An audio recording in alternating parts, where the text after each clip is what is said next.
சிநேகன் அவர்களுடைய அப்பா இறந்த இடத்துல நெறைய அமானுஷ்யமான விஷயங்கள்லாம் நடந்துச்சாம். என்னன்றத இந்த வீடியோல தெரிஞ்சுக்கலாம். பிரபல பாடலாசிரியர் சிநேகன். கல்யாணம் தான் கட்டிக்கிட்டு ஓடி போலாமா பாட்டுல இருந்து ஆரம்பிச்சு ஆடாத ஆட்டம் எல்லாம், காட்டு பயலேன்னு வேற லெவல்ல ஹிட்டான பாடல்கள் நிறைய குடுத்த ஒரு நபர். அவர் இண்டஸ்ட்ரியில பயங்கரமான ஒரு ஃபேம்ல இருப்பாரு. யார்கிட்டயும் போயிட்டு வாய்ப்பு கேட்காம, அவருக்கான வாய்ப்புகள உருவாக்கக்கூடியவரு. இப்ப அவர பத்தி சொல்லணும்னா, அவருடைய பாடல்கள் ஒவ்வொன்னுமே தனித்துவமா இருக்கும். "மன்மதனே நீ கலைஞன் தான்." இந்த பாட்ட மறக்கவே முடியாது. இந்த பாட்ட பத்தின எக்ஸ்ப்ளனேஷன்லாம் சொல்லும்போது வேற லெவல்ல இருக்கும். அதே மாதிரி அந்த மதுரைக்காரிகளுக்கு உரித்தான அந்த திமிர் இருக்கு இல்லையா? அத பாடல்ல அவ்ளோ அழகா சொன்னவரு. பருத்தி வீரன் படத்துல இருக்க பாடலையுமே எடுத்துக்கலாம். அவருடைய தந்தையின் பெயர் தான் சிவசங்கு.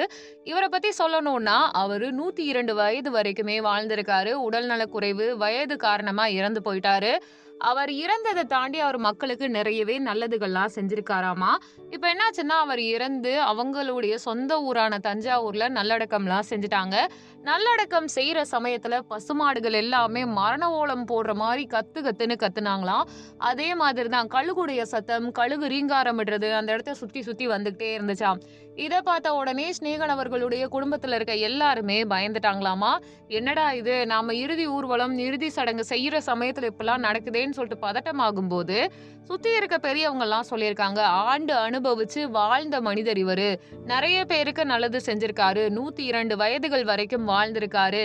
ரொம்ப நல்லவரா இருப்பாரு. நல்லவர்களுடைய இறப்புக்கு இயற்கை இது எல்லாத்தையும் பண்ணும் அப்படின்னு இருக்காங்களாமா. சிநேகன் அவர்களுடைய குடும்பத்துக்கு ஒரு தெளிவே வந்திருக்கு. ஆனா நல்லா யோசிச்சு பாருங்களேன்.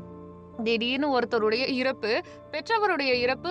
எல்லாருமே இருக்க சமயத்துல இந்த மாதிரி எல்லாம் நடக்கும்போது, பதட்டத்துல ஏதாவது தப்பா நடக்குதான்னு நம்ம மனசுக்கே தோணும். ஆனா என்னன்னா, ஒரு நல்லவருடைய பிரிவ இந்த இயற்கை, இந்த உலகம்லாம் ஏத்துக்காம வருத்தப்படுற மாதிரி, இல்லன்னா அவருக்கு இனிமையா பிரியா விடை குடுக்குற மாதிரி தான் நடந்திருக்காமா. நீங்க இத பத்தி என்ன நினைக்கிறீங்கன்றத கமெண்ட் பண்ணுங்க. நம்ம சேனல லைக் பண்ணுங்க, ஷேர் பண்ணுங்க, சப்ஸ்கிரைப் பண்ணுங்க.